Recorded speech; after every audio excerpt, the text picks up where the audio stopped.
Hi there. My name's Tommy Yionoulis, and I am the host of the brand new podcast, Empire Builders, Scaling Success One Location at a Time. This is a podcast dedicated to talking to the founders and the current leadership of those large multi-location brands that you see every single day where you eat and shop at. And we want to find out from these guys, why this business, right? Why of all the things you could do in the world, you chose to do this? We're going to learn what their challenges were at the beginning, what almost broke them. We're going to learn what they're facing today. And as always, we're going to end the show with a wonderful war story. That's one of those stories where you go, I can't believe we got through this. It was insanity, and hopefully they always end with a nice little laugh. So I can't tell you how excited I am to bring you these interviews with these amazing guests and just stoke that entrepreneurial flame that we all have to learn what it took to kind of get where they are today and how they got successful. So thank you for joining us, and I look forward to sharing these wonderful interviews with you.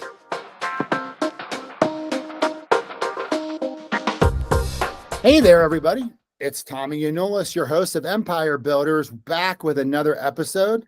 Please allow me to welcome my guest, Eric Johnson. Eric, how are you today, sir? I am doing excellent, Tommy. How about yourself? I'm living the dream, man. I'm getting used to these video podcasts. My old podcast was audio only. And what I've realized is there's no good place in my house to shoot a podcast. And now my kids are home for the summer. So I'm like, I'm just trying to find a quiet place. But Understand. Those are podcast host problems. Time to build a recording studio, huh? Exactly. With the light outside saying on the air. That's what I need, one of those that is also a cigar smoking lounge. And then you know what? I would never come out of there. There you go. There you go. Well, welcome to the show. This is a show where we're talking to people who have owned their own businesses, and we are just trying to learn what was it like to get started and the challenges they faced and how they made it successful, right? So I guess let's start with question number one, which is tell us about yourself and tell us what you're doing today and about your business. Sure. Yeah. So I'm what some people might call a serial entrepreneur. I've owned 54 companies across 23 different industries. So I'm really agnostic when it comes to an industry. If I find an opportunity, I jump on it. Wow. A lot of those companies were what we call roll-ups. So I would buy 4 or 5 different companies within the same industry or in a similar vertical and mesh them together and then sell them at a higher multiple. Nice. So yeah, it was a lot of fun. I learned that in my private equity days. So I've been a sales guy my whole life, right? I've been part of sales organizations since I was 18 years old. Even though I went to college and did some work there, I was still working in sales on the weekends and nights and that sort of thing. So this is kind of in my blood. But I started in the construction industry. I started doing sales in the construction industry in the 80s and spent about almost 20 years doing that and really enjoyed it and learned a ton. But when I left that industry, I started buying businesses as an angel investor, buying into businesses as an angel investor. And I don't know if you've ever done anything like that, but as an angel investor, sometimes you get in and roll up your sleeves, and sometimes you end up owning those companies. Sure. So that's how I got started in the world of entrepreneurship, right? So I ended up buying a bunch of companies over a number of years. I've been an angel investor now for the better part of 25 years. And also working in private equity, which is how I learned how to do the roll-ups. Yeah. So today what I'm doing is I realized that I didn't really like running the companies after I bought them. No doubt. So I focused today on the transactions, and I'm a business broker and M&A advisor. I own my own franchise of a national brand. And I actually have 6 offices spread throughout Northern California. Really? Okay. So, yeah. And I was looking up the site, right? So tell us about the company that you became a franchisee of. Yeah, so the company's called First Choice Business Brokers. They are a nationwide organization. Where there's about 80 offices across the country, a bunch of different owners, and we're one of the fastest growing business brokerage franchises, and also one of the top, probably three or four by volume in the industry. So we've got a mighty footprint, and my intention is to grow that even more. We're a fairly new franchisee. We just bought in December, but now I've opened 6 offices in the last 6 months, and we've got transactions that are closing, and we're making money. We're profitable already. So to do that in the first 6 months is, I would say, pretty spectacular. Okay, so I'm very familiar with multi-location businesses, mostly brand chains like, oil change and restaurants. Those are a lot of our clients, but I really am curious about more of a professional services franchise model. So can you explain to me, I guess my first, so I'm going to ask several questions and you can go through them however you want. First question would be, what are your franchise fees? Number 2, what is the franchisor providing you with? Where is the value prop of joining them as a franchise? And then 3, I'm curious about marketing. So just take it away. Yeah. So the franchise fees are pretty standard across the board. I looked at all the different business brokerage franchises, and they all run about 50 grand a franchise. Okay. So, it's a reasonable buy-in, Sure. and it worked, right? What is your sales like? What is their sales cut? I guess 10%, just like everybody else was. Cool. So, Yeah. I mean, it's almost like there was a playbook written and everybody followed it. But what really attracted me to this franchise was the support and the education for my people, right? Because my intention was to grow rapidly with this. Sure. And because there's a huge opportunity out there in this industry right now. So I wanted to grow rapidly, but I knew that I wouldn't be able to train all of these people on my own. So I was looking for somebody that had a great training program. These folks have been doing it for 30 years. They've been a franchise for 30 years. They've got the training down. It is locked tight. And do they provide legal services? They're not lawyers, but they do have some people that they refer you to. There's a number of referrals that you can go to for legal advice, for accounting advice. That everything that you need, they have people, sub providers or vendors that you can go to. So you identify an opportunity and you're like, man, I really need someone to come in and look at these P&Ls, but I need someone that is an industry expert in whatever this vertical is, a veterinary clinic or whatever, right? So then you go to them and they're like, oh, you need to call Bob over here. He does vet clinics and doctor clinics. And then they just kind of just get you to the right people to get you what you need. They're just a support arm behind the scenes. That's the support. Exactly. And then do they run compliance at all on any of this stuff? Yeah, a lot of the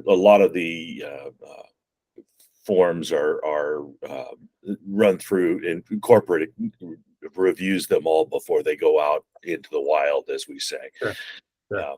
But yeah, there's definitely, they check all the listings for completion and compliance.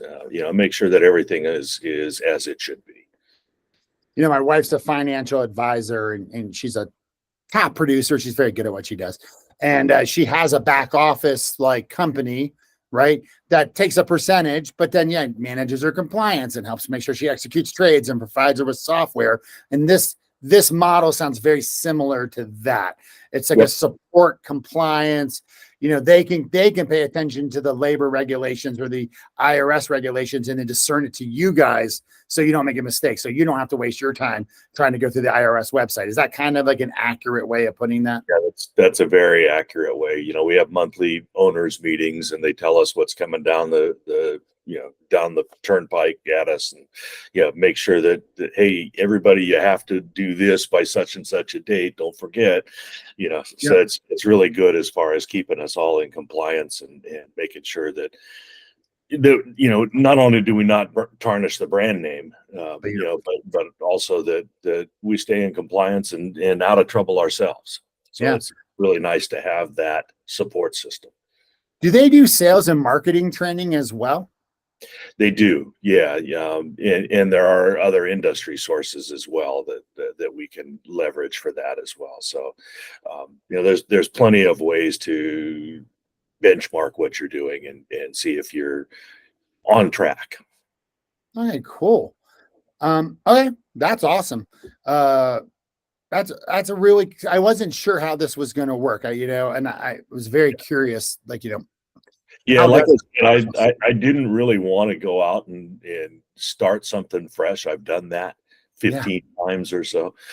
So I really didn't want to do that again. I didn't want to have to learn all those lessons on my own. So I'm leveraging the franchise to learn those lessons and get them out of the way. And that's the value proposition of franchising, right? You don't the whole reason you become a franchisee is because you don't want to reinvent the wheel. You Right. just want to be an operations company, and you want to make sales and you want to make profits. If you're Yep. looking to be creative, do not buy into a franchise. That is not where you should use your creativity. Go paint in your garage, right? But if you want to make money and close deals and grow quickly, the franchise is the best way to make that happen, right? Absolutely, without a doubt. This is not my first franchise, and every experience I've had with a franchise has been good. So, I'm happy with it. We're doing very well. We're beating the benchmarks. And I told them when I came in, I expect to break systems, right? Because Yeah. I grow fast, I scale quickly. I've done this multiple times before. So I know what I'm doing, and I'm going to break systems, but I'm going to be there to help fix those systems as well. And Sure. everybody's going to be better because of it. Well, absolutely. And truthfully, that's the other value of a franchise, is that you can grow quickly because, you're not wasting, once again, you're not wasting time figuring stuff out. You're just going, hey, I need an office. Now, you actually said you have offices. Do you have physical offices, or are just people working out of their house? I have meeting spaces, right? So Oh, we're using co-working spaces and sure. executive suites and things like that. Most of the time, we're either meeting in a customer's facility so we can check it out, or a client's facility so we can check it out, or we're doing stuff like this, video calls and telephone calls. So Sure. the offices are available for the agents, and occasionally somebody takes advantage of it, but most of the time it's just to meet with a client. Sure. And what kind of businesses are you targeting? We do a lot of what we call Main Street businesses. So there's retail, there's small manufacturers, but we also do some lower middle market businesses as well. The Main Street businesses tend to be the bread and butter, right? They're the ones that keep the lights on, because they're relatively simple. Bars and restaurants and things like that can turn over fairly quickly. So that's the bread and butter that keeps the lights on, right? And then when we do the lower middle market M&A stuff, those transactions tend to take a bit longer. So that's the profitability in the organization. And then just to be clear, you're not acquiring these businesses. You're finding the acquirer. You're finding the guy who wants to sell, and you're finding the guy who wants to buy it, and you're running the transaction. You're bringing those two people together and trying to get them to do a transaction, and then you get your piece on the transaction. Is that correct? That's correct. Yeah, we're an intermediary, so we're basically we're constantly selling, right? We have to sell the seller on the notion of he can actually make money by exiting his business, which Sure. that's our biggest competitive issue, is people don't know we exist and don't know what we do. Sure. Right? So most people don't realize that there is somebody out there that can act as that intermediary. But our job is part project manager, part psychologist, part, pillow to cry on. Yeah, Yeah. it's these people that are selling, most of them have built these companies from scratch, right? Yep. So maybe they spent 20, 30, 40 years developing these companies, and now they're retiring. And that's the bulk of them. They're retiring, right? A lot of baby boomers out there retiring. Sure. And they've spent all this time, and that's their identity. Yeah. That's who they are, because they've been doing it for most of their lives. So we talk to them about, hey, what are you going to do after this? Yeah. What's next? Are you going to travel? What does that look like? Are you going to buy a $1 million motor home and drive it around the country, or are you more of the, hey, I want to jet first class to Paris? Yeah. What does that look like, so they can start visualizing that? Because a lot of what we hear, in the industry is that people, once they sell their businesses, they kind of go into a deep depression. Yeah. And it takes a little while to get out of that. So we try and get them started on that process before, and it makes the transaction go a little smoother. Well, absolutely. Because, I mean, I'm an entrepreneur. This is my second company. And yeah, it is your identity. Like, when people ask you what you do, you go, well, I own this thing, and then they're, oh, interesting. And, like it is a thing. And I think too, somebody being an entrepreneur is like being in combat, right? And like like when you come back from combat, there's a transition back to the real world, Sure. and especially a lot of these guys, a lot of people, especially if they, they're not good at necessarily taking vacations, or they don't necessarily have the setup, or they take a lot of vacations. And so it's very hard that they're used to being there 6 days a week, on their phone nonstop, and they're addicted to it, Sure. So I could totally see that. Yeah. I mean, a lot of folks, they do that. They bought themselves a job, right? Yeah. So they don't have a business because they can't walk away from it. Yeah. They have to be there. So they really just bought themselves a job, and that's okay. There's nothing wrong with that if that's what you enjoy doing. Yeah. Maybe they have a few people around them, but that business is reliant on them. Yeah. But I always say that you don't have a business if you can't take vacation, period. Exactly. Like, if you can't walk away, you can't take vacation. There's just no way. You've got somebody there to run it. And that's another nice thing about the franchise model. There are systems in place. I plug people in.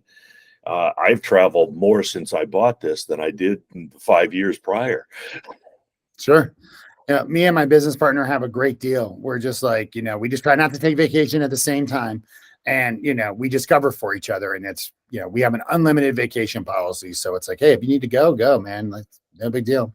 Have fun, Yeah, exactly. It's kept us sane. So when you started this business, I suppose, what were some of the immediate challenges that you had to overcome? Well, this is a heavily regulated industry, right? So we had to go through a lot of hoops to get the licensing and open it up in the corporate name, et cetera, et cetera, et cetera. Legal things are always a challenge, because it's up to the interpretation of the person reading it, right? So Yeah. whether it's the lawyer or the other, brokers or whatever, you've got to make sure that everybody's reading it the same way. And then that's got to match with any regulatory agencies. So, that's a bit of a challenge to get those things rolling. We were pretty well financed to begin with, so that's not an issue. That's usually an issue with a startup. In this particular case, there was money available to do the things we needed to do. And then just getting people up and trained and out the door and working. Yeah. We wake them up in the morning and make sure that they're out there doing things, right? Get them excited. Are your guys on 100% commission, or are you providing them with a salary and then a commission? No, they're 100% commission. The people that do this kind of thing are cowboys, and they prefer that. Sure. It's a much larger. They're less concerned about the safety. A lot of them have, either other sources of income, or they've got a big nest egg, Yeah. and they're going for it. They're going elephant hunting. Yeah. The commissions are pretty good, Yeah, so. absolutely. Yeah. It's like the timeshare salesman. You're just like, those guys are elephant hunters too. I was talking to one of those guys recently. He's like, yeah, I have an hour and a half to close a $50,000 sale, and I do it every day. You know what I mean? It's crazy, that's cool. Yeah, those guys are adrenaline junkies. We're not quite that aggressive. they're the top guns of the sales world. Honestly. Yeah, we're really more of a consultative group, right? We want to make sure that it's a good fit going down the road, because if we don't, we're opening ourselves up to potential litigation. So and nobody wants to do that. So we want to make sure that it's a good fit for everybody, and we actually tell people that this is probably not for you more often than we say, hey, let's do this. Sure. So that was your, I mean, I know you've only been in this thing for 5 or 6 months now. That was your kind of beginning thing, getting everybody up and running. Now, what is your big challenge? Yeah, well, see, I was a business broker for another organization before I bought this one. So I've been doing this for a while. But yeah, the biggest challenge today is hiring. I'm looking for a whole bunch of new agents to fill my offices. Yeah. I've got a few in each of the offices now, but I want to have 10 to 15 agents in each office. So by the end of the year, I should have 40 agents that are up and trained and operating. And then next year, I'll hire another 200 more. Are you getting them from referrals from your current agents, or are you how are you finding these guys? Yes, to all of the above. When you're that aggressive with your hiring scale, then we're putting ads on Indeed and LinkedIn and a variety of other places that have paid off in the past. I'm talking to my agents saying, send me referrals. I'll pay you a referral fee to refer an agent in. I talk to other real estate groups, because a lot of the folk, you have to have a real estate license in California to sell a business. Oh, interesting. That is something. That's just a nice thing that they can do for everybody. Good job. It helps to regulate the professionalism to a certain degree, right? And in addition, a lot of times there's real estate involved in a business transaction. Actually makes more sense now that I think. Yeah. So, when you think about it, it really does make sense to have that license. We're one of, I think there's 16 states in the country that require a real estate license. I'm a tech company, so I'm always just thinking tech. I'm like, we don't have any real estate, Yeah. That's how I think about the world. Around here, tech owns most of the real estate. Yeah. I'm in the Silicon Valley, so most of the real estate is owned by tech, and they're either occupying the buildings or they're thinking about occupying the buildings. I mean, Google bought most of downtown San Jose a few years back and still haven't done anything with it. But who knows? I used to go out to Visa a lot in a previous life. I was always at the Visa headquarters, but I mean, I don't know. That's a whole other thing is the next bust, right? Is all these empty buildings. What do you do with them? I mean, you can only have so many pickleball gyms. You know what I mean? Right. Like you can't just you got a 50-story building. Like nobody wants to come in and work, and it's hard to attract people who want to come into the office on a regular basis. It's going to be very interesting to see how, creative people get people into these buildings. But and there's a lot of creativity out there that we see. Shorter term leases, lowered prices, and then there's the other end of the spectrum where they're just building in all kinds of amenities, so you just can't go anywhere else, right? Because everything's right there. Oh yeah. So it's interesting to see what like you said, what the creativity is to get these places leased. And people are smart and creative, and they will figure it out when there's a profit motivation to keep this building from going under, right? So yeah, I mean, my mom was lived in a really nice retirement community out here, Windcrest. It's one of the big ones, but I remember, because me and my wife both work and we have young kids, and I'm like, why is nobody making a Windcrest for us, where there's tutoring and a gym and a pool and a kid's haircut place and giant apartments, because you have kids and tons of stuff and tons of storage and, a soccer team that gets picked up right there and drive around. Like, like I would 1000% move into a high rise if I had like, a 4 or 5,000 square foot place with some storage, and you got an empty office building. You could do that and just provide a place for 2 income families to raise their kids, with restaurants and just easy peasy stuff,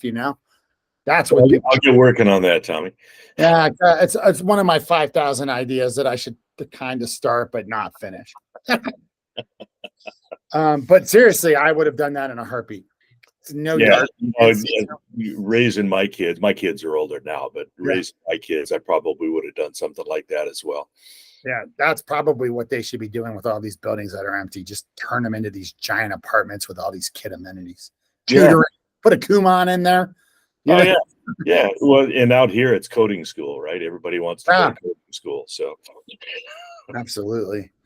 Okay, so we're kind of busting through this thing. Okay, it's war story time, and this could be from any of your businesses. I just want to know one of those situations where you can't believe you got through it. It was crazy, hopefully funny, or just like, whoa, like, you got a lot of stories. I'd love to hear it. Yeah, I definitely do. It's the one that turned my hair gray. Back in, what year was that? That was 2006. I was running a small biofuel distribution organization here, and we were basically cross-docking biodiesel. So we'd order rail cars of it, and we'd pump it into trucks and ship it out to local fueling stations, right? And my partner and I decided that we wanted to have a little bit better control, so we were going to build our own facility, our own manufacturing facility. So we gathered up some investors, and we started developing the plan, and we had a wonderful plan, and things were going real well. We bought about 1,500 acres of land in Central California, and we'd ordered equipment. We'd gotten the commitment from a group of banks that for about $350 million, right? So we were going to build this facility.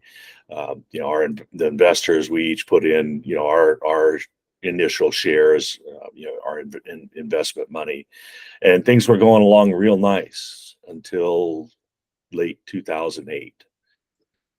And we all kind of know what happened there, right? The whole banking fiasco. I got a call that fall from the lead banker. He says, "Hey, I need to talk to you, and it needs to be in person." I said, "Okay, great. I'll fly out." He was based out of Atlanta. I said, "I'll fly out and we'll have a conversation." He goes, "Yeah, that's fine, except for I'm not in Atlanta." He says, "I'm in the Seychelles."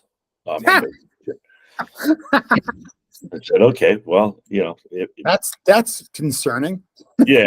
I said, do I need to come there, or are we waiting? He says, "No, you need to come here." So I flew out there for a 30-minute meeting and then flew back.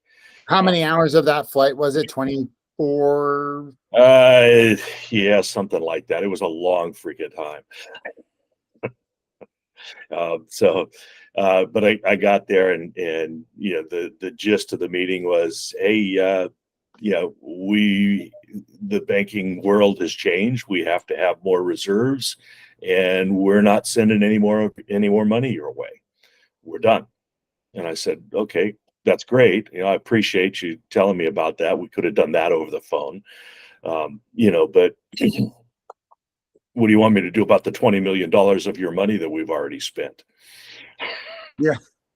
He goes, "Well, what'd you spend it on?" I said, "Okay, well, we bought this land. We put deposits on a bunch of different equipment." He goes, "Well, sell the land, get out of as many of the contracts as you can, and we'll see where we're at."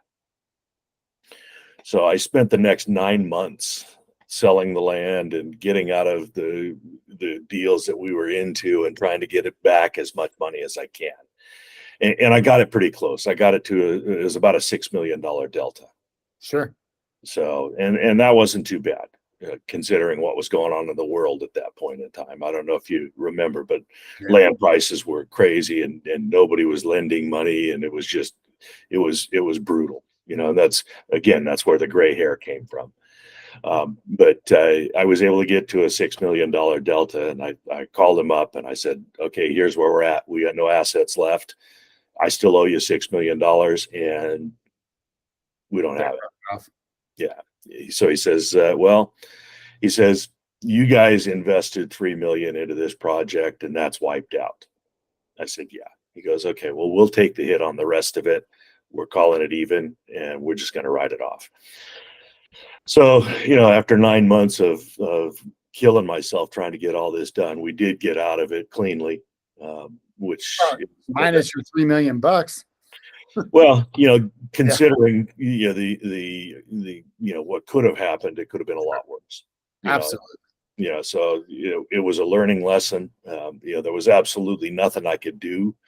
It wasn't my fault that the banks failed. No. But it's one of those things that you just have to be prepared for anything. Yeah, and I mean, that's why it's risk, right? And and that's why when people badmouth business people and entrepreneurs and they're blah blah blah and all this stuff. Yeah, guess what, dude? I lost a lot of my own money because you know what I mean. Like they don't understand what risk really is. They don't understand what it means to pull an all-nighter, right? To not be able to sleep because of the amount of stress you're under because things aren't working the way you expected them to work. And you're literally you got gray hair, right? Obama went in with black hair, came out with gray hair, right? Same thing. It wasn't because he's, it was the stress of the job, right? And so when an entrepreneur makes 5 or 10 or 15 or $20 million on something, there's 80 other ones that didn't make any money and lost their minds, and got beat down. So it's not easy to be an entrepreneur. Again, like you said, there's all kinds of physical ailments that happen to us. I personally, when I get under stress, which thankfully hasn't happened a whole lot lately, but my shoulders lock up. Oh.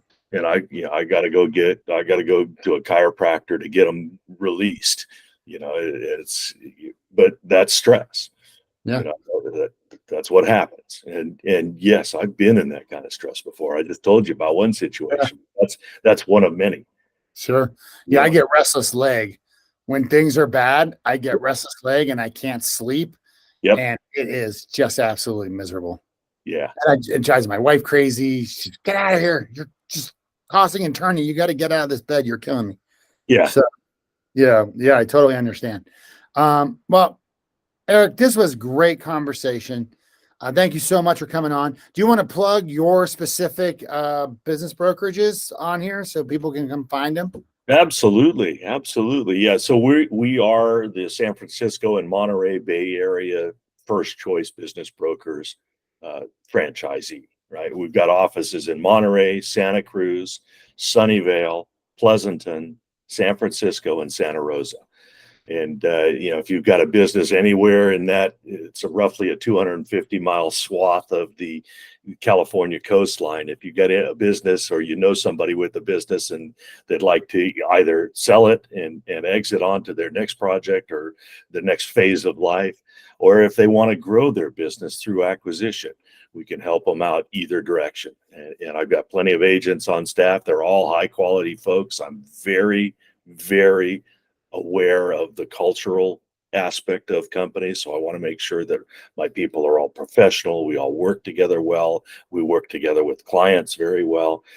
That's really our focus, is to make sure that we have those repeat clients. Because as you know, entrepreneurs, they can't sit still. They're on to the next project. So again, if anybody wants to reach out, you can find us on the web at sfbay.fcbb.com. Cool. And we'll put that URL in the show notes too. Awesome. Great. Thank you. Well, you're very welcome, Eric. And thank you so much for coming on the show today. And thank you to all the listeners as we continue our journey into entrepreneurism and the people who are making these companies happen. We'll see you guys on the next episode. All right. Thanks.